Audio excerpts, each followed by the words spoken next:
Hello दोस्तों, कहानी की शुरुआत होती है और हम देखते हैं कि मोमो ऐसे ही वेलाय पे गर्म पानी डालकर उसे ठंडा कर देती है। लेकिन तब तक घर की बहुत बुरी हालत हो चुकी होती है। आयरा कह रही होती है कि अपने गुस्से पे काबू रखा करो जीजी, और दूसरी तरफ हम देखते हैं कि ग्रैनी उसे डंडे से मार रही होती है। मोमो कहती है कि जीजी का ये रवैया हमें कहीं का नहीं छोड़ेगा, इस तरह से तो सब कुछ हाथ से निकल जाएगा। जिस पर दादी अम्मा कहती है कि सही कहा, मुझे भी ऐसा ही लग रहा है। ये सब डिस्कशन चल ही रही होती है कि तभी वहाँ पर एक बैंड के मेंबर आ जाते हैं और ऐसा लगता है कि यहाँ पर भीख मांगने के लिए आए हैं। वो अपना स्वागत आप ही करते हैं और कहते हैं कि हमें माफ करना, हम बगैर बताए आ गए। जिसके ऊपर दादी कहती है कि आगे जाओ, छुट्टा नहीं। फिर वो कहते हैं ठीक है और वहाँ से जाने लगते हैं। मम्मा ऐसे कहती है कि हयाशी परफॉर्म करने वाले कब आएंगे। वो जब तक नहीं आते हमें एक फॉर्मेट फॉलो करना चाहिए, हम इधर उधर घूमते रहते हैं, खास करके आयरा। और बस ये बात होती है कि वो दोनों लड़ने लगती है, लेकिन हमें दिखाया जाता है ओकायरून सोचता है कि ये थे कौन।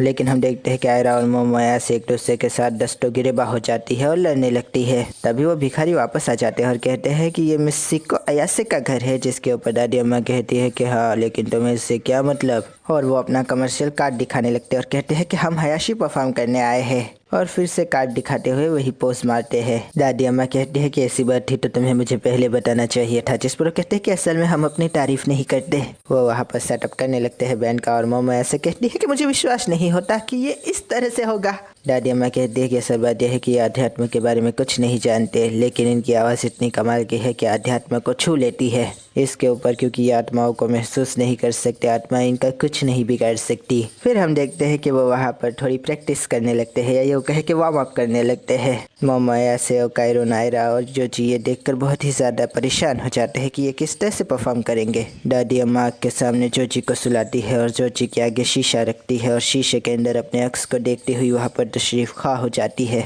बैंड का सरदार कहता है कि क्या तुम तैयार हो। जिसके ऊपर मोमो और ओकायरून अपनी मोहब्बत और अकीदत का पूरा सबूत देते हुए कहते हैं कि हाँ। उनके रॉक म्यूजिक की मधुर आवाज़ सुनकर ओकायरून, आयरा और मोमोया से तीनों ही बहुत ही ज़्यादा मदहोश होने लगते हैं। हत्ता के मुर्दा कब्रों में भी जान आ जाती है और सारी आत्माएं उनके इर्द गिर्द एक घेरा बना लेती है। वो सारी की सारी उस कॉन्सर्ट की रॉक ऑडियंस बन के वहाँ पर झूमने लगती है।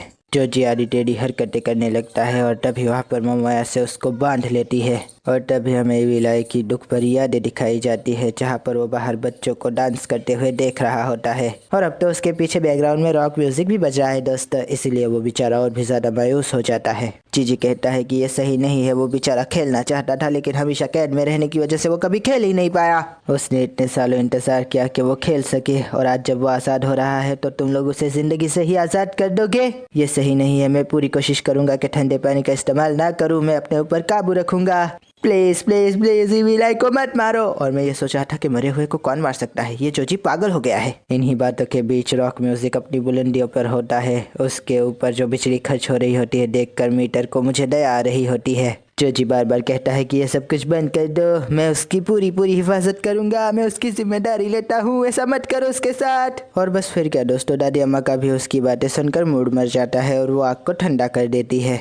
उसके बाद दादी अम्मा रॉक वाले से माइक छीन लेती है और कहती है कि बस करो, मुझे ये सब नहीं करवाना, मैं विलय को अपने परिवार में शामिल करने का हल्फ उठाती हूँ। जिसके ऊपर हर कोई चौंक जाता है, कहता है कि क्या क्या क्यों कैसे। मामा ऐसे कहते हैं कि दादी अम्मा आपने भांग पी है क्या। जिस पर दादी अम्मा कहती है कि मुझे जोजी की बात पसंद आई, मुझे उसका ये स्पिरिट पसंद है। जिस पायरा कहते कि मतलब हम हमेशा इसके आगे पीछे घूमे, मुझसे ये सब नहीं होगा।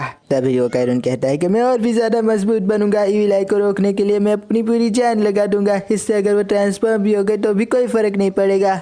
आयरा कहती है कि ये तुम क्या बोल रहे हो टाकाकुरा। मम्मा ऐसे भी उसके साथ आ जाती है और कहती है कि फिर मैं भी बहुत ज्यादा ताकतवर बनूंगी, हम दोनों साथ में होंगे तो ज्यादा मुश्किल नहीं होगी। आयरा उसका ओकायरून के कंधे पर का हाथ हटा देती है और कहती है कि मैं ज्यादा स्ट्रांग बनूंगी और हम दोनों से रोकेंगे। बस ये बातें होती है कि फिर से वो दोनों लड़ने झगड़ने लगती है। जीजी कहता है यार तेरी यारी को।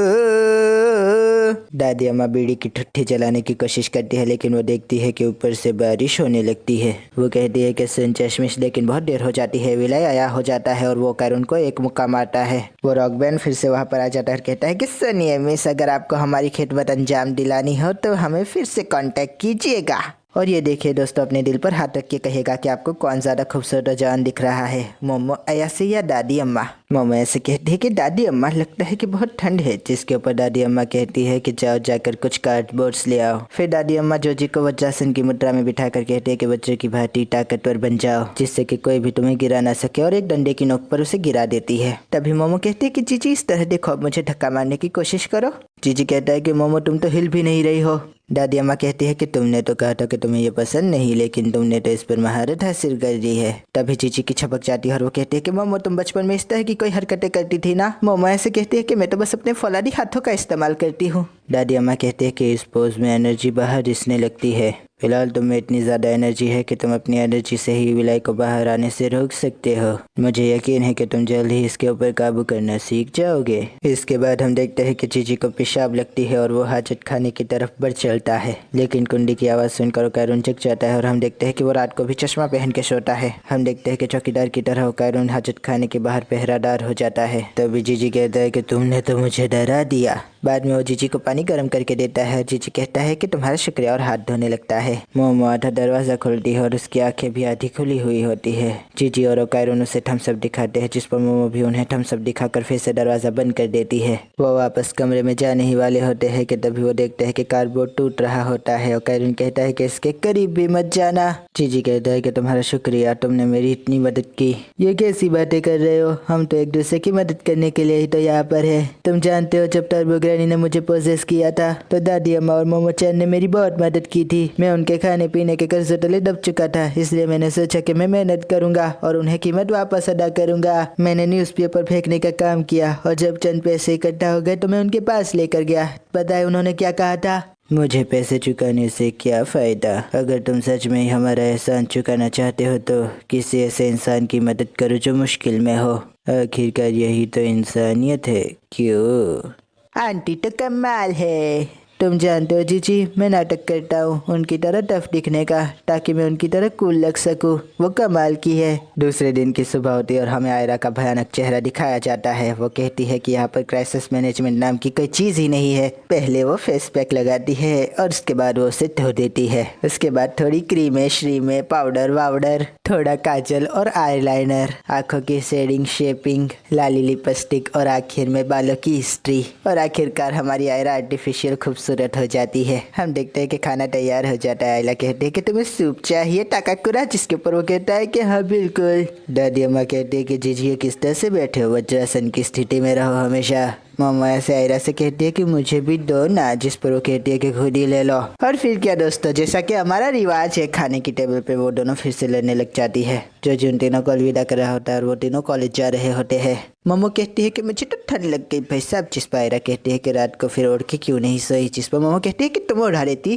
फिर आयरा और कैरून के कान भरने लगती है। वो कहते हैं कि तुम जानते हो कि ये बहुत ही ज्यादा अजीब है, लोगों का आईलाइनर भी इस्तेमाल करती है, जिसके ऊपर मोमो कहती है कि तुमसे पूछा था मैंने। फिर वो कहते हैं कि आयला बहुत जोर से दांत पीसती है। मोमो कहती है कि बहुत हो चुका, मैं पार्ट टाइम जॉब करूंगी और घर बनाऊंगी। तभी दूसरी दोस्त कहती है कि रीना को भी कुछ चाहिए था ना पार्ट टाइम जॉब के लिए, और मोमो से याद करने लगती है और वो उसे याद आ जाती है। वाह क्या बात है। उसकी दोस्त कहती है कि वो किसी रेस्टोरेंट में काम करती है, जिस पर मोमो कहती है कि मुझे मंजूर है। वो कहती है कि सोच लो तुम पार्ट टाइम जॉब नहीं कर पाती, जिस पर मोमो कहती है कि वो तो मैं बड़ी असूल पसंद हूँ ना इसलिए, लेकिन अब मैं बड़ी हो चुकी हूँ और हर मुश्किल का डट के सामना करूंगी। उसकी दोस्त कहती है कि तुमने सुना ना इसने क्या कहा, जिस पर वो कहती है कि हाँ सुना मिस मी। फिर वो कैरून के पास आ जाती है और कहती है ओ कैरून। उनकी गंदी नजरें कैरून को नोच नोच के खाने लगती है और कहती है कि आज मोमो जा रही है पार्ट टाइम जॉब पे, तो तुम्हें अकेले ही जाना होगा कैरून। जिस पर वो कहता है ठीक है मैं समझ गया, लेकिन तभी वो उसको आगे पीछे से पकड़ लेती है। असल में बाहर से पकड़ती है, लेकिन आगे पीछे ज्यादा थियोरिटिकल लगता है।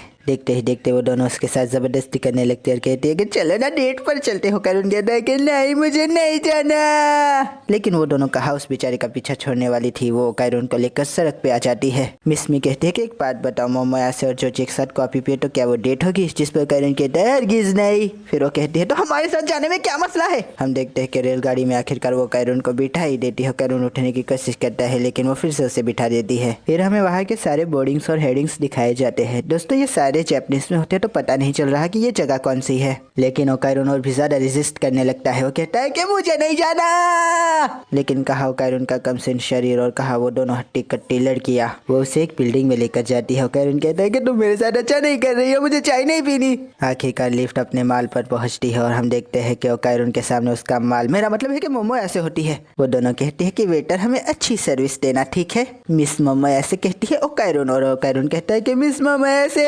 ओकायरन शर्म के मारे वापस जाने लगता है, लेकिन वो दोनों से कहा छोड़ने वाली थी, वो उसको मोमो ऐसे की तरफ भेजती है या यूं कहे घसीटती है और मोमो ऐसे बेचारी अपने चेहरे को छुपा लेती है। हाय मेरी मोमो ऐसे कितनी शर्मीली है। और तभी हमें उस होटल का नाम दिखाया जाता है जो कि होता है मोए मोए किकोहाउ। और यहाँ पर ये एपिसोड खत्म हो जाता है। दोस्तों आशा करता हूँ आपको ये रिव्यू पसंद आएगा। अगर पसंद आए तो लाइक कीजिए, सब्सक्राइब कीजिए, ज्यादा पसंद आए तो कमेंट भी कीजिए। दोस्तों थैंक यू, खुदा हाफिज़, अपना ध्यान रखिएगा, फिर मिलेंगे। Thank you.